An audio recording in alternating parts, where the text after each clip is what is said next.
रजीम बिस्मिल्लाहिर्रहमानिर्रहीम अस्सलाम वालेकुम। आज हम कुछ राइस के बारे में देखेंगे कि अगर हम राइस को कुछ इस तरीके से पकाएं और फिर इस तरीके से खाएं तो राइस से, क्योंकि मोटापा भी हो जाता है लोगों को, शुगर लेवल भी हो जाता है। ये है असल में कार्बोहाइड्रेट। और भी ग़िज़ाएं हैं जो कि कार्बोहाइड्रेट्स में शामिल हैं।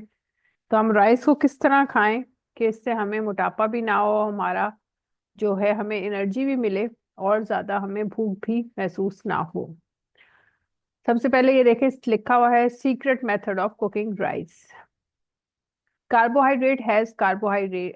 has carbohydrates which converts to glucose and provide energy to body।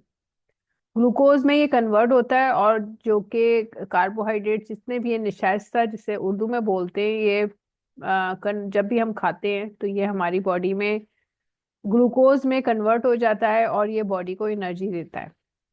अच्छा, अब कार्बोहाइड्रेट्स क्या होते हैं? ब्राउन राइस है, लेंटिल्स है यानी कि दालें सारी, स्टार्च हर तरह का, ये जो मैदा होता है, स्टार्च मैदे की चीजें, ठीक है, जो कि जैसे बेकरी की चीजें होती हैं उसमें मैदा होता है, तो मैदे की सारी चीजें आपको फैटनिंग होती है, इसके अंदर शुगर बहुत होती है, फौरन ग्लूकोज शुगर में कन्वर्ट हो जाती है।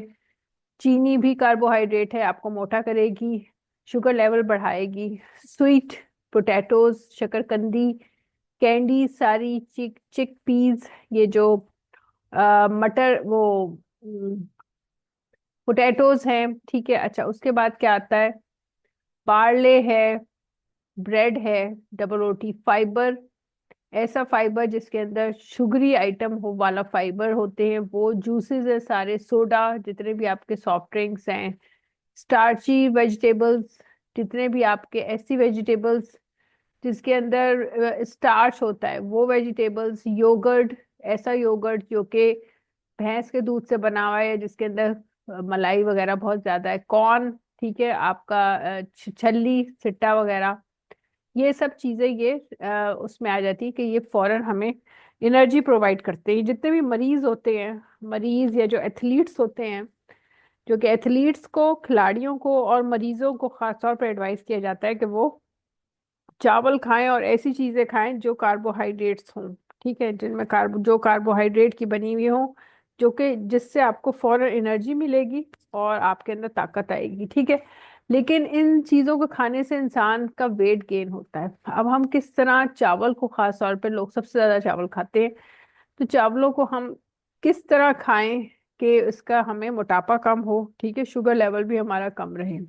उसका तरीका ये है कि जब आप उसको कुक करें तो फौरन फौरन उसको ना खाएं। कोशिश करें कि आप फौरन उसको ना खाएं, बल्कि उसको रेफ्रिजरेटर में 12 घंटे या 24 घंटे के लिए उसको रख दें, चावलों को। उससे क्या होगा कि उसका जो शुगर लेवल है, it decrease level of sugar in it, ठीक है, उसका शुगर लेवल जो है वो कम हो जाएगा। किसी भी कार्बोहाइड्रेट वाले जो आइटम्स होते हैं उनको अगर आप रेफ्रिजरेटर में रखते हैं तो उनका जो ग्लूकोज लेवल है वो कम हो जाता है, उनमें चीनी की मिकदार कम हो जाती है। दूसरा तरीका ये है कि आप उसके चावल बनाएं तो उसके चावलों की जो पीच है वो आप निकाल लें, ठीक है, यानी चावल जब बॉईल करें, बॉईल करने के बाद जो ऊपर का पानी होता है वो सारा आप फेंक दें, ठीक है। और चावलों के पानी को फेंकने के बजाय आप अगर आप पौधों में डाल दें तो आपके पौधे जो कि सब्जी वाले प्लांट्स हैं, सब्जी बहुत अच्छी ग्रो करेगी। तो पीच अगर हो तो आप पीच को, जो चावल की पीच है, वो आप सब्जी वाले पौधों में डाल दें और फिर उसके बाद आप चावल जो आपके बॉईल हो गए हो वो आप खाएं, तो उससे भी आपको शुगर लेवल ज़्यादा नहीं होगा। अच्छा, अब इंसुलिन क्या होती है? जब शुगर बॉडी में आती है तो फिर इंसुलिन जो है वो पेनक्रियाज सिक्रिएट करता है। इंसुलिन एक हार्मोन होता है जो कि पेनक्रियाज, लबलबा जिसे कहते हैं, हमारी बॉडी में होता है, जिगर के पास होता है, गॉल ब्लैडर, ये जो पित्ता और जिगर के पास होता है पेनक्रियाज, पेनक्रियाज सिक्रीट करता है एक हार्मोन जिसे कहते हैं इंसुलिन।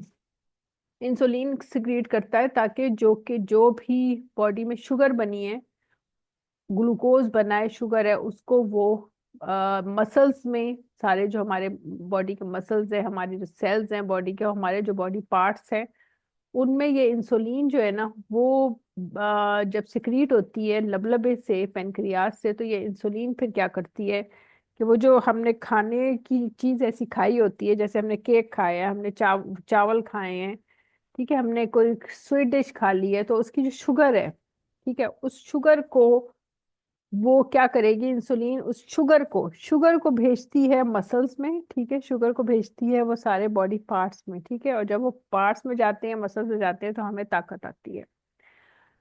और ये इंसुलिन कौन बनाता है, वो पेनक्रियाज बनाता है। तो ये है सारी इंसुलिन का लेकिन अगर अक्सर ऐसे होता है कि इंसुलिन जो है वो बॉडी में सही तरह, अगर आप नहीं, बॉडी पार्ट्स में अगर ये नहीं सही तरह काम करती, तो फिर क्या होगा कि फिर हमें मुख्तलिफ किस्म की बीमारियां लग जाती हैं, मुख्तलिफ किस्म के सेहत के इश्यूज हो जाते हैं। तो ये थी आज की वीडियो, जिसमें हमने राइस के बारे में पढ़ा कि हम राइस को किस तरीके से पकाएं, जिससे हमें हमारा जो है वो शुगर लेवल जो है वो हमारा बेहतर हो जाए, और हमें जो है वो हमारी जो सारी जो हेल्थ की जो प्रॉब्लम्स हैं वो ठीक हो जाएं। तो इंशाल्लाह ताला नेक्स्ट वीडियो में अच्छे टॉपिक के साथ मैं हाजिर होंगी। जब तक के लिए मुझे इजाज़त दीजिए, और दुआओं में याद रखें, सबके लिए दुआ करें, सब मुसलमानों के लिए, जितने भी दुनिया में मुसलमान हैं उन सब के लिए दुआ करें कि अल्लाह उनको सेहत दे। ये इंसुलिन जो है वो हमारे बॉडी में लिखिए, जो आखिरी इसका जो पॉइंट है वो मैं आपको बता दूं कि if insulin can't produce by pancreas fully, अगर इंसुलिन पेनक्रियाज सही तरीके से नहीं बनाता, ठीक है, तो उससे क्या होता है, अमाउंट में, जो कि डिजायर्ड अमाउंट में नहीं बनाता, या हमारी बॉडी इस इंसुलिन को सही तरीके से, जो कि पेनक्रियाज ने बनाई है इंसुलिन, उसको सही तरीके से हमारी बॉडी ही यूज नहीं कर पाती। ठीक है, बॉडी में कोई ऐसा मसला है कि वो बॉडी ही यूज नहीं कर पा रही उस इंसुलिन को जो कि बनाई है पेनक्रियाज ने, ठीक है, तो उससे क्या होगा कि बहुत से हेल्थ इश्यूज क्रिएट होते हैं, जिसमें फिर शुगर भी हो जाती है। तो इंसुलिन जो है वो पेनक्रियाज बनाता है, सही तरीके उसको बना के वो छोड़ देता है बॉडी में, और फिर इंसुलिन जो है वो हमारे बॉडी का जो शुगर है उसको पचाती है सारे पार्ट्स में, ठीक है। और लेकिन अक्सर ऐसे होता है कि हमारा बॉडी ही उस इंसुलिन को पहुंचने नहीं देती सारे बॉडी पार्ट्स में, ठीक है, उसको यूज नहीं, इसको सही तरीके से उसको इंसुलिन का जो किरदार है ना वो बॉडी नहीं अंजाम देने देती, ठीक है। उससे क्या होता है कि हमारे बहुत से हेल्थ इश्यूज हो जाते हैं।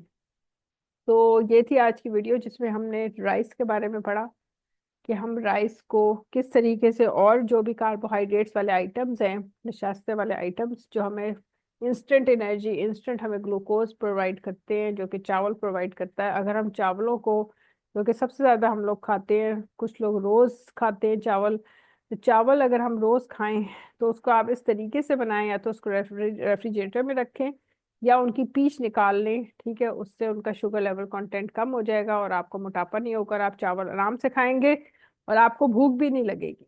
क्योंकि अगर वो उसके अंदर शुगर ज्यादा होगी तो फिर आपको थोड़ी देर बाद भूख लगनी शुरू हो जाती है। जिस चीज में ज्यादा शुगर होती है ना, वही आपकी भूख को, आपकी एपेटाइट को बढ़ाती है, ये बात याद रखें। जितने शुगरी चीजें खाएंगे वक्ती तौर पे तो वो आपको फुल कर देगा, लेकिन 1 डेढ़ 2 घंटे के बाद इतनी शदीद आपको भूख लगेगी।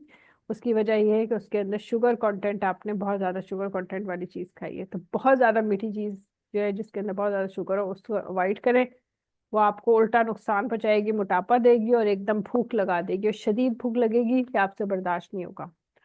तो ये थी, इंशाल्लाह ताला नेक्स्ट वीडियो में अच्छी टॉपिक के साथ होंगी। अच्छा सा कमेंट करें, मुझे दुआ में याद रखें।